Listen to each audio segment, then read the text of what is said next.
Chapter 1. Welcome to Cedar Creek. The heavy iron gates of Cedar Creek Correctional Facility clang shut behind me, a sound that echoes like a final punctuation mark on my past life. The sheer size of the prison looms high, its walls entwined with the surrounding pines, creating an eerie yet oddly serene atmosphere. As I step into this world of concrete and steel, I am Marcus Doc Thompson, a once respected surgeon, now just another face among the inmates. My heart races, not merely from fear of the unknown, but from the weight of guilt that clings to me like a second skin. This audiobook aims to unearth the voices trapped within these walls, sharing glimpses into their lives, struggles, and the longing for redemption. Here, amid the clanking of metal doors and distant laughter, I set up my first health class, hoping to sow seeds of change, not just for myself, but for those around me. Chapter 2. The Weight of a Mistake. As I stood inside Cedar Creek, the heavy air clung to my skin like the weight of my guilt. I am Marcus Doc Thompson, a surgeon once revered, now living the echoes of a tragic error that changed everything. My hands, once skilled in saving lives, became instruments of fate during one fateful operation, a split-second decision that led to a patient's death. The memories flood my mind, the sterile bright lights, the frantic beeping of machines, and the faces of grieving loved ones still haunt me. I remember my family, their unwavering faith in my abilities, now shattered by my failure. In this prison, I confront the harsh reality of my choices. Every day serves as a reminder of the life I lost and the trust I broke. Yet among these bars, I seek not only forgiveness from my past, but a way to turn my remorse into purpose through education and healing. Chapter 3. The Art of Survival. As I step into the prison's dimly lit art room, I feel the weight of steel bars surrounding me, confining my hopes. I'm Luna Rodriguez, a street artist whose vibrant dreams once splashed colors onto city walls. Here amidst the gray walls of Cedar Creek, I grapple with reluctance and fear. Yet art becomes my lifeline, a flicker of freedom in a world constrained by rules. I reflect on my life before prison. A childhood filled with chaos and a fire for creativity ignited by my grandmother's tales of fantastic artists. At first, painting feels futile, just another reminder of dreams deferred. But as I dip my brush into vivid hues, a transformation begins. The canvas becomes a mirror, reflecting not just my struggles but also the pain and hope of my fellow inmates.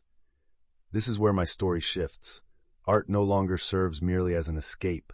It becomes a medium of survival, liberation, and connection. Chapter 4. Layers of Color. As the sun filters through the grimy windows of Cedar Creek, Luna Rodriguez gathers a circle of inmates for her art therapy session. With paintbrushes in hand and vibrant colors laid out on the table, the tension in the room begins to dissipate. Art is a language we can all speak, she tells them, her voice a blend of encouragement and vulnerability.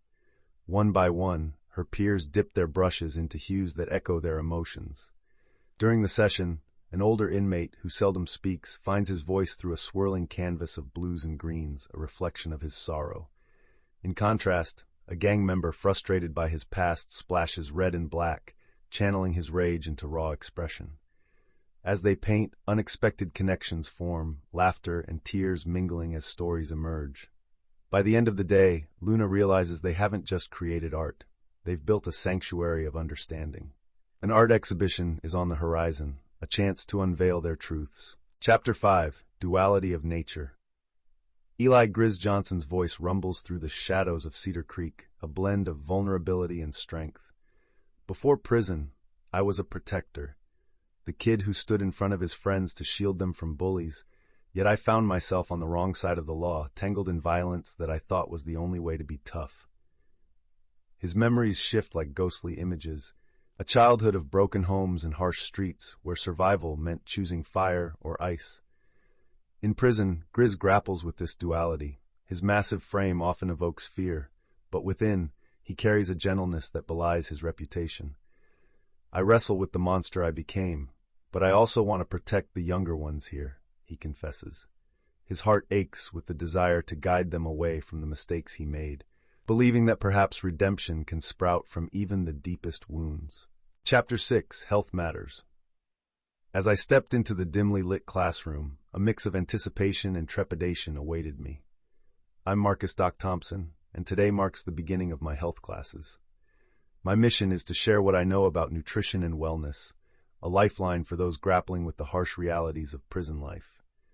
The room buzzed with tension, a collection of tough exteriors masking vulnerable souls. As the sessions unfolded, I watched rival gang members tentatively share their struggles with unhealthy habits.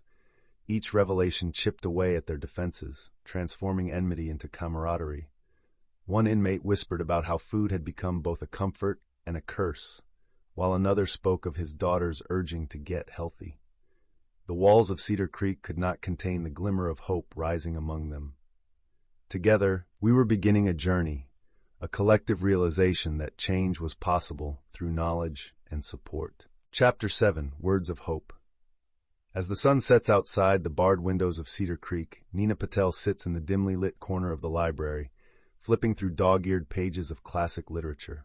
She introduces herself, her voice a blend of confidence and vulnerability. Books saved my life, she reflects, sharing glimpses of a past filled with dreams of becoming a writer, aspirations crushed by unfortunate choices. Nina organized the prison's reading club to create a safe space for her fellow inmates, a place where stories can ignite hope and foster connection. The first session is a success, with laughter and deep conversations flowing freely. As they discuss themes of freedom and identity, Nina witnesses the power of words transforming despair into possibility. With each meeting, bonds deepen among the participants. Through shared narratives, they begin to see their experiences not just as mistakes, but as stepping stones toward redemption. Nina's passion fuels their collective journey to reclaim their voices. Chapter 8, Literary Nights. Nina Patel can hardly contain her excitement as she prepares for the first official meeting of the prison's reading club. The air is electric with anticipation, as inmates shuffle into the dimly lit room, each carrying a book that represents a piece of their soul. Tonight, they discuss The Alchemist, a tale of dreams and destiny that resonates deeply with many. As the group delves into the protagonist's journey, Nina encourages open dialogue, fostering an atmosphere of trust. Each inmate shares their thoughts, voices trembling with vulnerability as they connect the story's themes to their own lives. "What are your personal legends?" Nina asks, sparking a meaningful conversation about hopes and regrets. Laughter mingles with tears as they express their desires for redemption and transformation. By the end of the night, a bond forms among them, a shared understanding that glimmers like a flickering flame of hope amid the harshness of their reality. Chapter 9, Finding Purpose. As I sit on the worn bench in the yard, the sun casts long shadows, mirroring the weight of my past. I'm Eli Grizz Johnson, and lurking beneath my gentle giant exterior is a tumultuous history. My childhood was shaped by the streets, a place where violence felt like survival. But now I've found a new mission: mentoring young inmates. This isn't just about guiding them, it's about redemption. The first time I stepped into the workshop, I felt a weight lift off my shoulders. Sharing my story with the young men felt like sharing a lifeline. I see echoes of my old self in their eyes, and it scares me. I can't let them repeat my mistakes. As I prepare materials for the next session, I resolve to create a safe space for them to express their fears, dreams, and regrets. Together, we'll carve out a path to a better future, one grounded in hope, not despair. Chapter 10, Art Exhibition Preparation. As the day of the art exhibition approached, Luna Rodriguez felt a blend of excitement and anxiety coursing through her. In the drab light of the prison art room, she gathered fellow inmates, each clutching their canvases, pieces that represented not only their creativity, but also their inner turmoil. Together, they brainstormed ideas for the exhibition, transforming bare walls into a vibrant gallery of personal stories. Luna encouraged everyone to share the emotions behind their pieces, creating a safe space for vulnerability. One inmate revealed how painting helped him process loss, while another connected her artwork to dreams of a brighter future. Tensions briefly flared as insecurities clashed with aspirations, but Luna deftly navigated these challenges, reminding everyone of their shared purpose. With each brushstroke, their diverse backgrounds and experiences converged, uniting them not just as inmates, but as artists on a collective journey toward healing and expression. The anticipation hung in the air, ready to break free. Chapter 11, Breaking Barriers. As the sun dipped below the pines, casting long shadows across the yard, Doc felt the tension simmering among the inmates. His health initiative aimed to build alliances through shared wellness goals. Yet, rival gang factions had clashed over trust issues, threatening to derail the program. Doc gathered everyone for a meeting, his heart racing. "I know we have our differences," he began, looking into wary faces, "but we all face the same health struggles. Let's support each other." Slowly, hands lifted and voices began to emerge, tense yet hopeful. A former rival, staring through clenched teeth, finally spoke about his own chronic pain issues. This vulnerable admission cracked the ice, and soon others followed suit, sharing personal stories instead of grievances. Doc watched as barriers started to crumble, replaced by a shared responsibility for their health. It was a small victory, but it ignited a spark of unity in an otherwise divided environment. Chapter 12: Moments of Truth. As daylight faded into the soft glow of the prison yard, the atmosphere became charged with anticipation. Inmates gathered for an intimate gathering, a space carved out for confessions and shared hopes. One by one, they stood to share their stories, their voices trembling with vulnerability. Marcus Doc began, recounting the day his life changed forever, the weight of his mistake pressing heavily on his heart.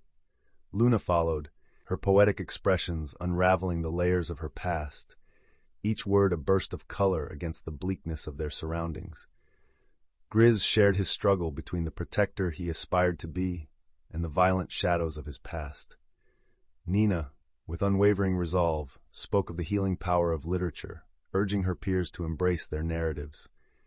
In those moments, they discovered a profound connection, breathing life into the theme of redemption, a realization that amidst despair, hope can flourish. The echoes of their stories lingered, reminding them of the power of transformation. Chapter show build-up. The anticipation surrounding Cedar Creek's annual talent show electrified the atmosphere, each inmate buoyed by a mix of excitement and anxiety. In the hours leading up to the event, whispers filled the halls as Marcus Doc Thompson helped organize the performances, encouraging his fellow inmates to embrace their unique talents. Luna Rodriguez worked tirelessly on her mural, infusing it with vibrant colors that mirrored her hopes for freedom. Eli Grizz Johnson, showcasing his hidden musical talent, strummed his guitar softly in the corner, a gentle reminder of the beauty of redemption. Nina Patel prepared a heartfelt spoken word piece about resilience, drawing from the literary works that inspired her. As bonds strengthened between the characters, they shared late-night rehearsals, offering encouragement and support, each moment a testament to their growth. United by the anticipation of showcasing their newfound selves, the inmates were ready to confront their pasts and embrace their futures on this transformative night.